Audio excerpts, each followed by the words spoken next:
A Stoic is someone who transforms fear into prudence, pain into transformation, mistakes into initiation, and desire into undertaking. These words by Nicholas Taleb summarize the Stoic mindset in tactics when encountering adversity, pain, loss, and opportunities. As Garrett Pettigrew said, our modern society, for all its technological advancements, has done a terrible job at understanding and providing tools for coping with the stressors of life. Our world is far different from the one our bodies and minds evolved to cope with. Social media or traditional media both play at our fight or flight responses, triggering dopamine and serotonin responses, creating stressors we don't need. Our employers are focused on the bottom line, creating an environment where they pay you just enough so you won't easily quit. The ease and availability of food have erased our appreciation and connection with where that food comes from, causing overindulgence and gluttony in many cases without the awareness of the person doing it. This leads to malnutrition and screwed up hormone levels in the body, which of course leads to mental instability. No wonder life feels so chaotic, despite living in the most advanced age in history. We need a mental toolset to reframe our lives. Stoics realize that much of what happens during our lifetime is out of our control, and thus when situations like this occur, when they focus on what they can directly control rather than beating themselves up over things they have no say over, this kind of mindset can unlock the key to solving our perpetual unhappiness we feel and bring purpose and resolve to what we do.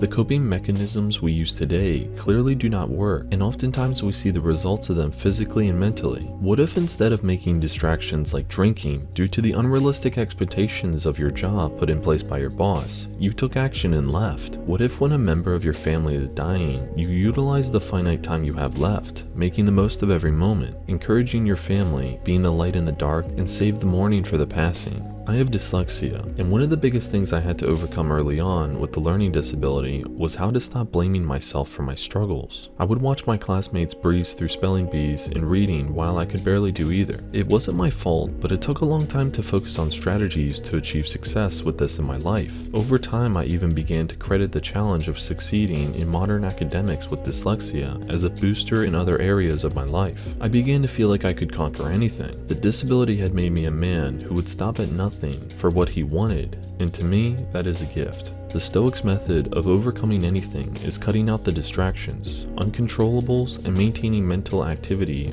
on what they do have control over. For my situation, this was tuning out the people that said I was stupid and clearing out the negative thoughts I had about myself. I needed to wipe my mind clean of the misconceptions that had been fed to me and work off my own standards in the process, developing a grit and an unshakable determination. This way of viewing every situation is not an easy process because it goes against everything we have been taught. The world is built to profit off the endless frustration, fear, and pain that comes from us trying to change what is out of our control. Don't dwell on negativity when the worst happens. Instead, find a way out. Be present while also having mental foresight for your future. But most of all, make every action yours and purposeful. Be the result you want instead of that of the situation you're in. If you do these things, you will be unstoppable.